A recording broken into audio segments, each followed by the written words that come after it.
At my housewarming party, my parents stormed in.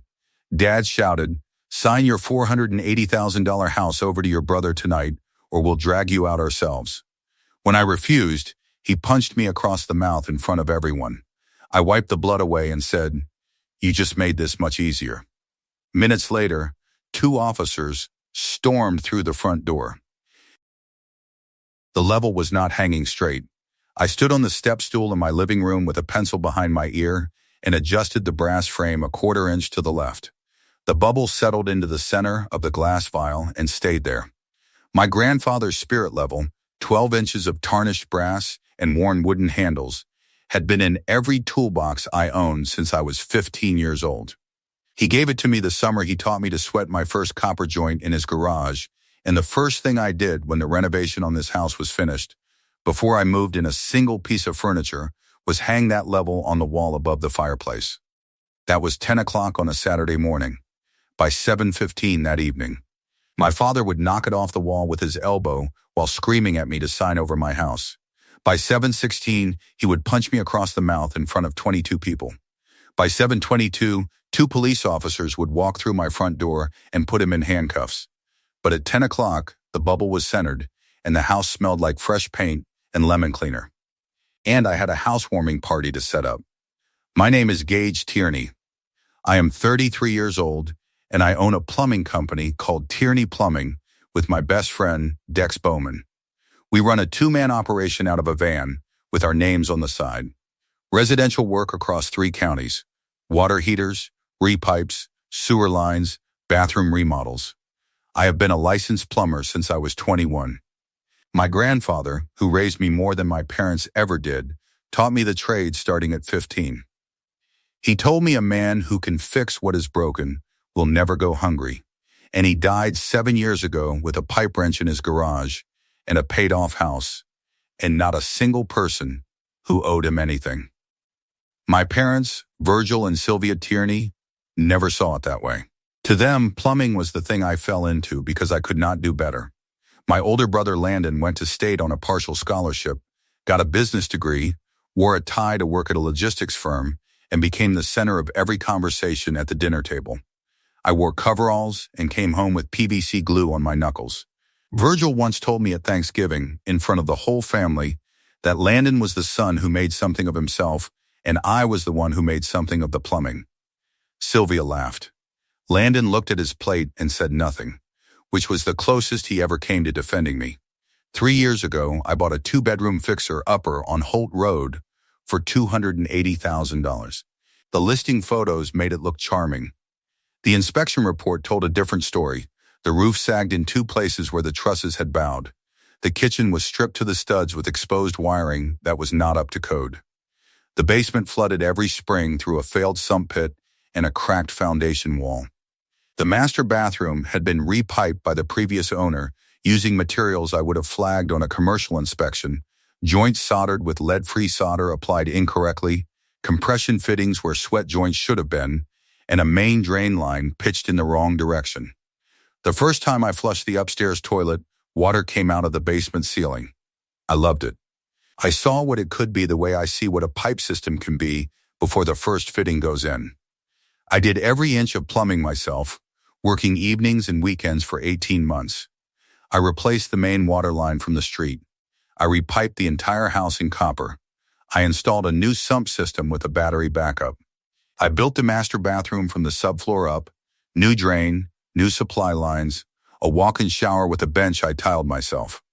I hired licensed contractors for the framing, electrical, and vac, paying them from money I earned fitting pipes in crawl spaces and basements and behind walls in houses where nobody ever sees the work, but everybody expects the water to run.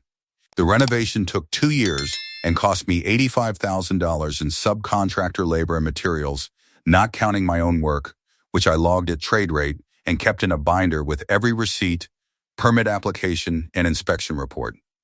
The county building department signed off on every phase. When it was finished, the house appraised at $480,000. $200,000 in equity, built with my hands, my grandfather's tools, and weekends I spent sweating copper instead of watching football.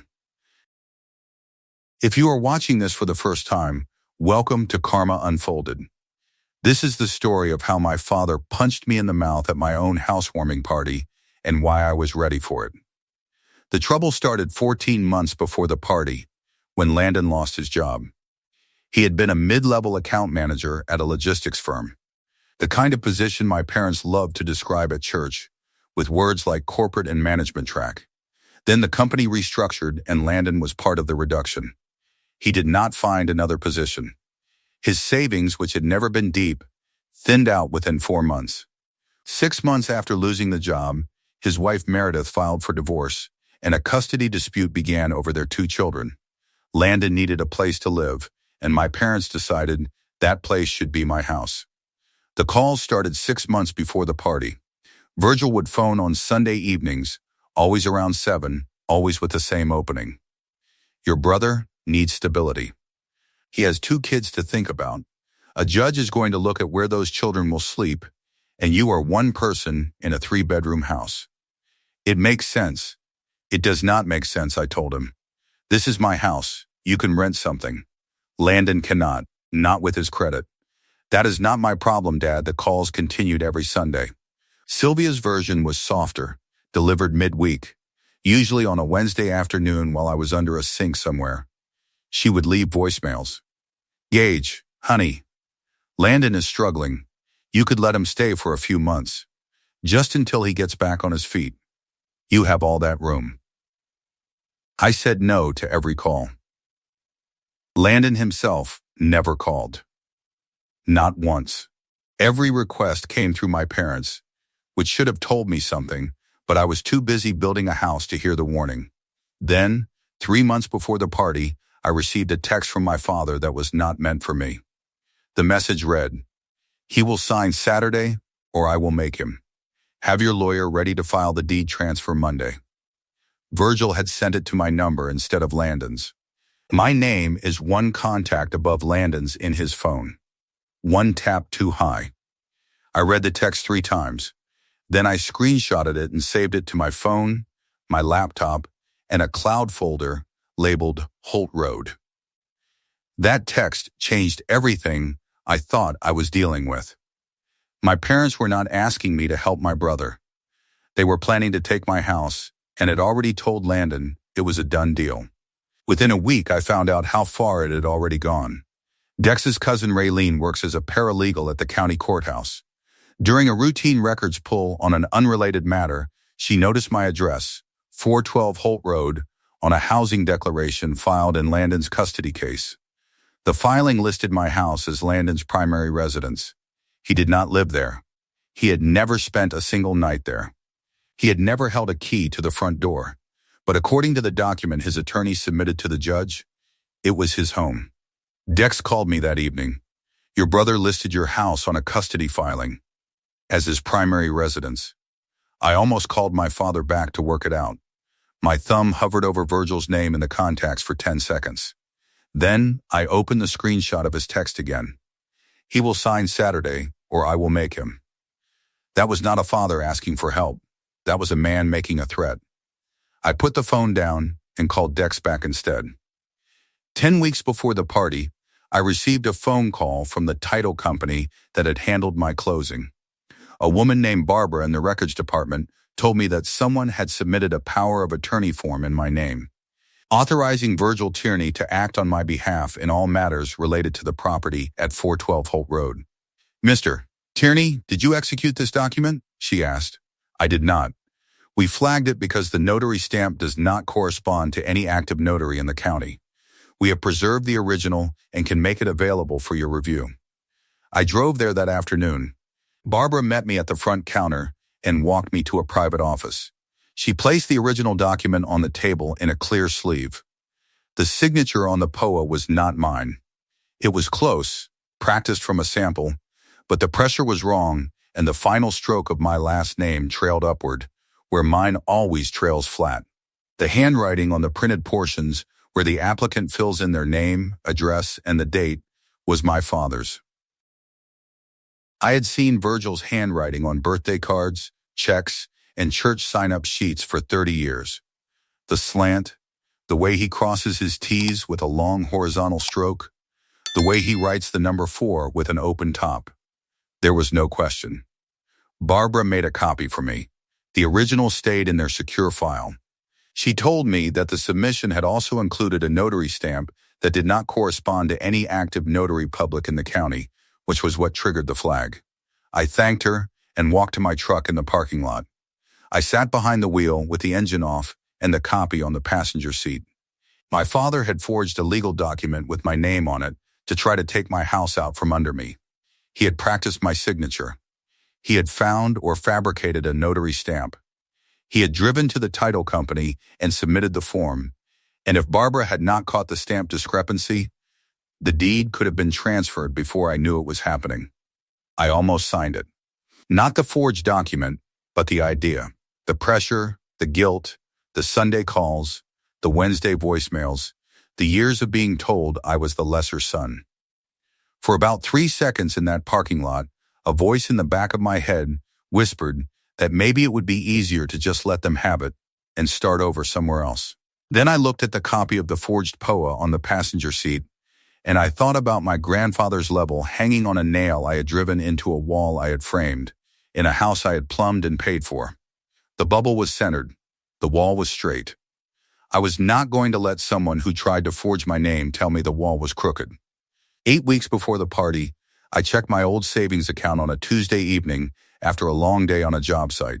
It was a joint account Sylvia had opened for me when I was 16, the summer I started working with my grandfather.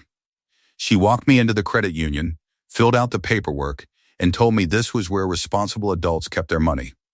I had not deposited into it in years, but I never closed it because a few $1,000s sat in the balance, and I kept meaning to transfer it to my business account. When I logged into the website from my kitchen table and the balance loaded, I set down my glass. $214. The last time I had checked, over a year earlier, it had been just over $12,200. I pulled up the full transaction history. 12 months of withdrawals by Sylvia, made at the branch ATM on Route 9 with her link card, $200 in January, $340 in February, $800 in April, $1,100 in June. The amounts grew as the months went on, as if she had started carefully and then realized I was not watching. Total withdrawn over 12 months, $12,000. I requested official statements from the bank the next morning. Every withdrawal showed the same card number linked to Sylvia's name. She had legal access as a joint holder, but the money was mine. Every dollar in that account came from jobs I worked as a teenager, hauling parts for my grandfather, and through my early 20s running service calls before I had my own license. I called Sylvia and asked her directly where the money went. She was quiet for a long time on the phone. I could hear her breathing change. It is a family account, Gage. I used it for family. It is an account with my name on it that you opened for my savings. Where did the money go? Another pause. Landon needed help. His attorney required a retainer. His rent was behind. She admitted she had paid $6. $800 to Kendrick Family Law for Landon's custody representation and spent the remaining $5,200 on his rent and car insurance over several months. You could have asked me, I said. You would have said no. So you took it. She hung up. My mother emptied my savings to fund my brother's divorce while my father was forging documents to take my house. They were working from both directions, and neither of them had picked up the phone to ask. If you have been watching Karma Unfolded, you know what happens when the quiet one stops being quiet. But I was not going to be loud. I was going to be ready. 6 weeks before the party, I retained Nina Cross, a civil attorney whose office was 3 blocks from a job site Dex and I had just finished. I sat in her conference room with the wrong person text, the forged POA, the savings account statements, and my full property file, deed, closing documents, renovation permits, inspection records, and the appraisal. Nina reviewed everything in 40 minutes. She read each document once, made notes in the margins, and then set her pen down. The text shows premeditation and intent. The forged power of attorney is attempted fraud, and the title company's preservation of the original gives you strong evidence. The savings withdrawals are legally gray. because joint account holders typically have equal access rights, but the pattern, the escalating amounts, and the destination of the funds establish a case for unjust enrichment that I can pursue civilly. And the custody filing with your address is a fraud on the court that Landon's attorney should be deeply concerned about. She recommended I file a police report for the forged POA immediately. I did the next morning. Case number assigned. She also recommended security cameras in the house before any further contact with my parents. I already had the hardware. Ring doorbell on the front door, interior camera in the living room covering the main entry and the fireplace wall, both recording continuously to cloud storage. Nina also drafted a cease and desist letter to Virgil and Sylvia, which I chose not to send. I wanted the cameras to catch whatever they were planning without modification. Nina understood. She told me to text her the moment they arrived at the housewarming and to call 911 at the first sign of physical escalation. I almost canceled the housewarming party. For 3 days, the idea of Virgil showing up and the evening turning into exactly what I knew it could become sat in my chest like wet concrete.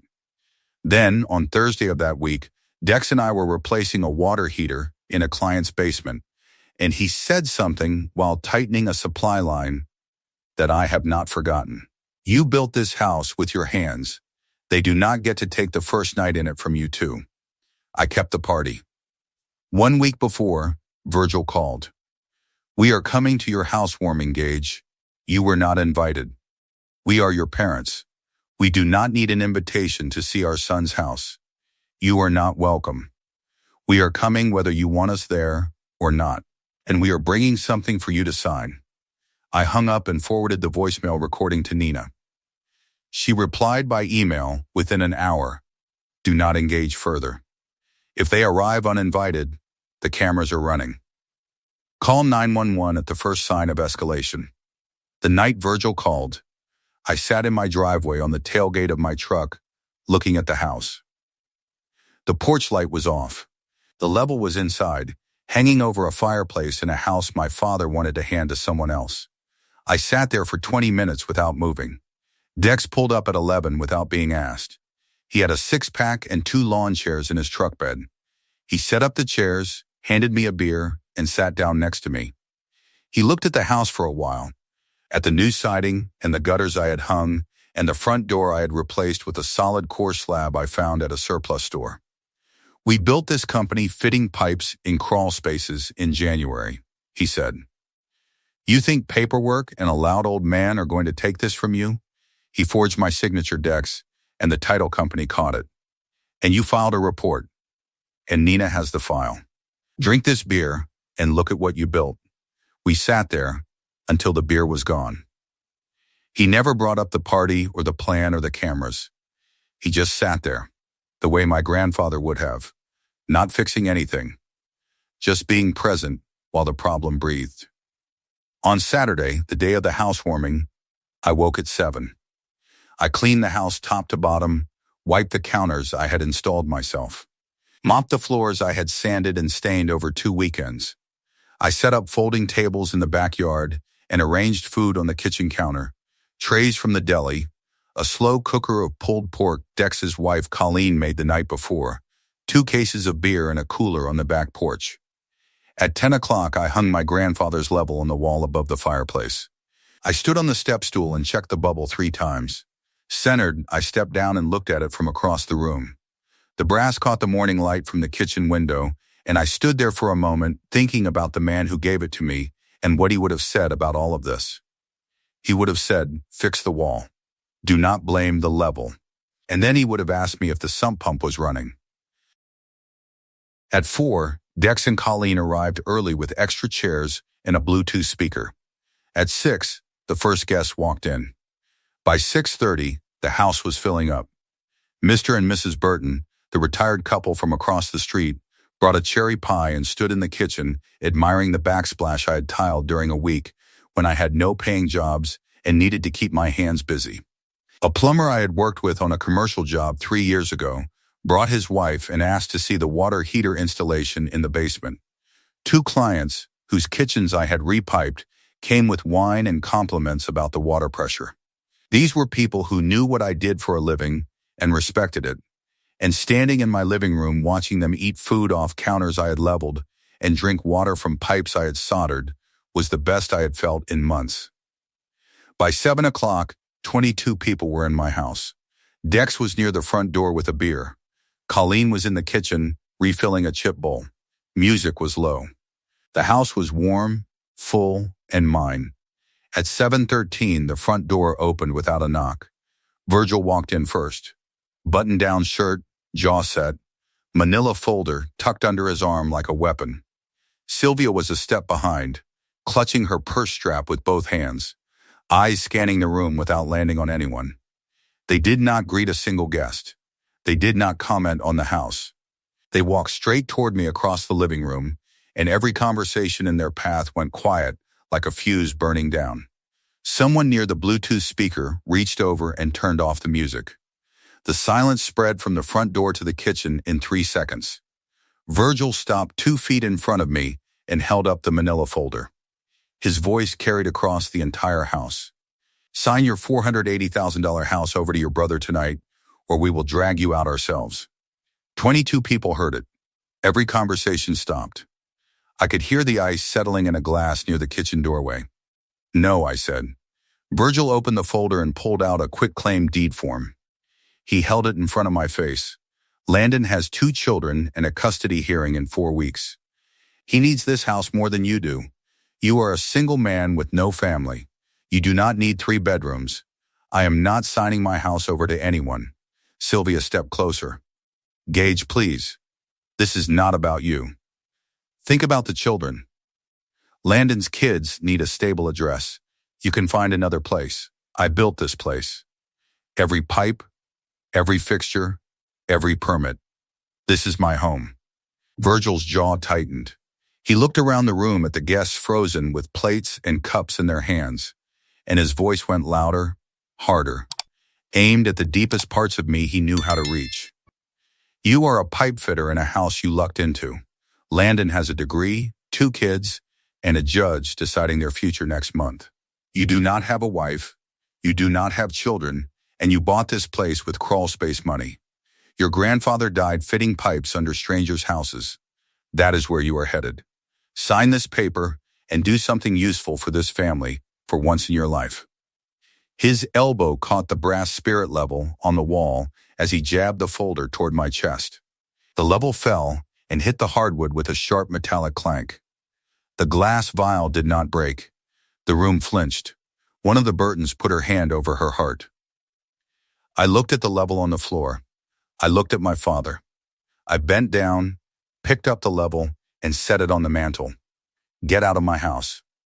Virgil's hand came fast. Open fist, full swing connecting with the left side of my mouth. My head snapped to the right. I felt my lower lip split against my teeth. Blood pooled immediately, warm and copper tasting, and I saw it on the back of my hand before I felt the sting. The room erupted. Someone near the kitchen said, "Oh my God." Dex was already on his phone, voice flat and clear. "I need police at 4112 Holt Road. A man just assaulted the homeowner at a private party. The suspect is still on the premises." "Mr." Burton stepped between Virgil and me with both hands raised. A client of mine near the back door set down his beer and moved toward the front, blocking Virgil's exit path without saying a word. I wiped the blood from my lip with the back of my hand. I looked at my father, who was breathing hard, right hand still half raised. Eyes wide like he had surprised himself with what his body just did. "You just made this much easier." Virgil blinked. The color in his face shifted. "You sent me a text 3 months ago that was meant for Landon. He will sign Saturday or I will make him. I have the screenshot, time-stamped and saved. You filed a forged power of attorney at the title company with my name on it to try to transfer my deed. Barbara in records flagged it, preserved the original, and I have the police report. Your handwriting is on every line. Mom emptied $12,000 from my savings account to pay Landon's divorce attorney and his rent and his car insurance. And Landon's custody attorney filed a housing declaration listing this address as his primary residence. He has never slept one night in this house. Nobody in the room moved. Nobody reached for their phone. They were watching. You forged my signature on a legal document to steal my home. You assaulted me in front of 22 witnesses with 2 cameras recording. You planned this for months. You told Landon the house was already his. And you brought a quitclaim deed to my housewarming party like I would fold because you raised your voice. I turned to Sylvia. You pulled $12,000 from an account I earned every dollar of by working since I was 16. You paid for Landon's custody lawyer with money I made fitting pipes, the same work you and Dad called a dead-end career. The bank statements show every withdrawal. Nina Cross has copies. Do not contact me for money. Do not come to this house. We are done. Virgil's face had gone from red to gray. The manila folder was on the floor. His hand, the one that hit me, hung at his side. His fingers were curling and uncurling slowly. He opened his mouth twice without speaking. He looked at Sylvia. Sylvia was staring at the baseboard. Crawl space money, Dad. That is what you called it. My voice was flat. This house, these walls, these pipes, this floor you are standing on. Every dollar came from crawl space money. Grandpa's level is on the mantel behind me, and it is still straight. You are the one who is crooked. At 7:22, 2 police officers came through the front door. Dex met them in the entryway. Mr. Burton gave a statement. 3 other guests confirmed what they saw. The officers reviewed 30 seconds of interior camera footage on my phone. Virgil swinging, my head turning, the blood appearing. Virgil was placed under arrest for assault. As they walked him toward the patrol car in my driveway, his shoulders dropped forward and stayed down. His jaw was working, but nothing was coming out. He looked over his shoulder once at Sylvia. She was standing on the porch with her arms crossed, chin down, not looking back. I followed them to the edge of the porch. Virgil was standing at the open car door, one officer's hand on his arm. You signed a forged power of attorney with my name on it. The title company kept the original. Your handwriting, Dad. He did not respond. The officer guided him into the back seat. The door closed. Sylvia turned to me.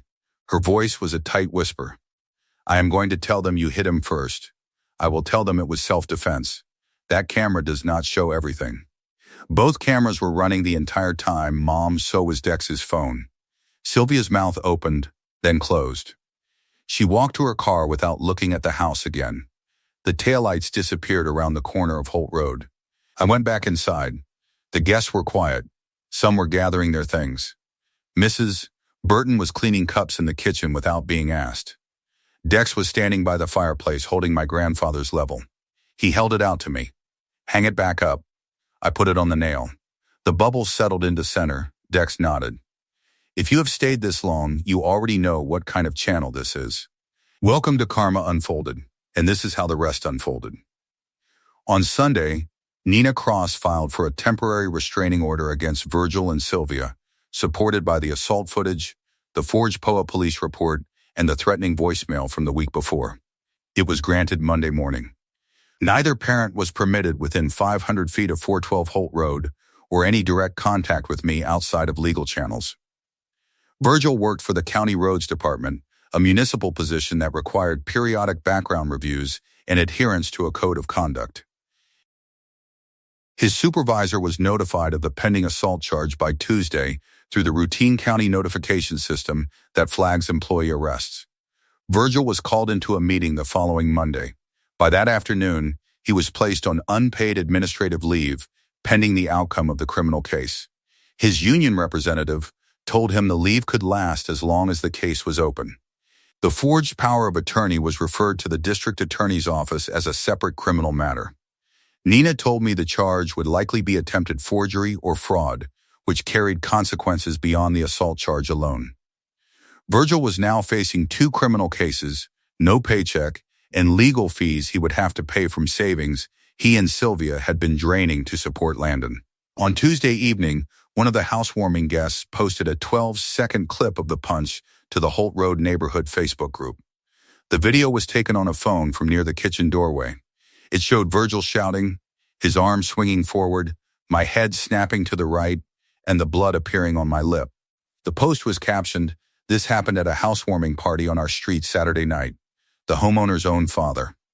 Within 48 hours, it had been shared over 400 times. The comment thread filled with people from the neighborhood and surrounding areas. A woman who lived on Virgil's block wrote, "I have waved at this man for 9 years. I will not be waving anymore."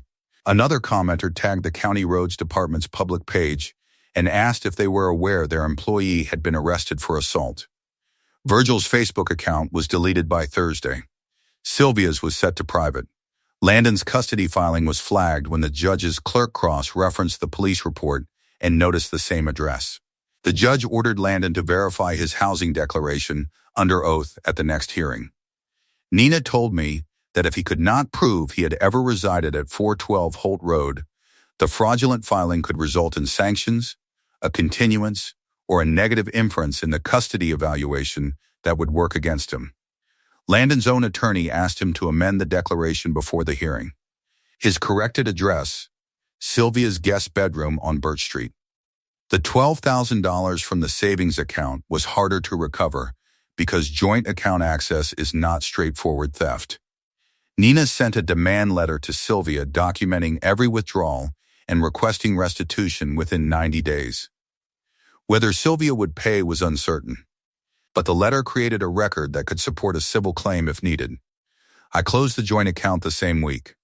Landon called me once, 4 days after the arrest. He did not open with an apology or a question about my face. He opened with an explanation. "Dad told me you agreed," he said. "He told me last month that you wanted to help, that you were going to sign the house over because you knew the kids needed it. He said you just needed time to find a new place." "I never agreed to anything, Landon. Not once. You put my address on a court filing for a house you have never stepped inside." I trusted Dad. He said it was handled. "You had my phone number for 3 years. You could have called me directly at any point. You never did. You let Dad and Mom handle it because you did not want to hear me say no." He was quiet for a long time. The phone line was so still I could hear a television in the background of wherever he was staying. Then he said, "I need help, Gage. The kids need somewhere stable. I know you do, but you do not get to take mine. And you do not get to put my address on a legal document without asking me and call it trust." That was the last time we spoke. 3 weeks after the party, on a Thursday evening, Virgil drove past my house. I know because Dex and I were on the front porch eating pizza after a long job, the way we always do on Thursdays. The sun was going down behind the trees at the end of Holt Road, and the porch light was on. Through the open front door, you could see the living room, the fireplace, the level on the wall. Virgil's truck appeared at the far end of the block, moving slowly. He did not stop. He did not lower the window. He did not pull over. As he passed the house, he turned his head and looked at it. At the porch light. At the open door. At the 2 men in lawn chairs eating pizza in a home he was no longer allowed to approach. His face through the truck window was still. Then the truck reached the end of the block and turned right and was gone. I did not wave. Dex did not look up. Neither of us said anything about it for a while. Dex reached for another slice and asked me if I had priced out the supply list for Monday's water heater install. I told him I would do it in the morning. We sat there until the pizza was gone and the porch light was the brightest thing on the street. That night, after Dex and Colleen left, I sat in the armchair I bought for $40 at an estate sale and reupholstered with fabric I picked out myself. The house was quiet in the way only a house you built can be quiet. I knew every sound it made, the baseboard heater ticking in the hallway, the refrigerator cycling in the kitchen, the faint settling creak in the second-floor joist I had sistered during the renovation. The quitclaim deed Virgil brought to the party was in a box in the closet, stapled to the police report and filed next to the title company's copy of the forged POA. My phone was on the side table, screen dark. No missed calls. No Sunday evening lectures about what I owed my brother. My grandfather's level hung on the wall above the fireplace, catching the last of the light from the kitchen. The brass was tarnished. The wooden handles were smooth from 60 years of use. The bubble sat in the center of the vial, exactly where it had been that morning, and every morning since I hung it there. He told me once, the summer I turned 16, that a level does not care who is holding it. It tells the truth whether you want to hear it or not. If the bubble is off, the wall is off. Fix the wall. Do not blame the level. I looked at the bubble. Centered, still. The house was quiet and mine and built with every dollar I ever earned on my knees under someone else's sink. Nobody was taking it. And nobody was ever going to knock that level off my wall again.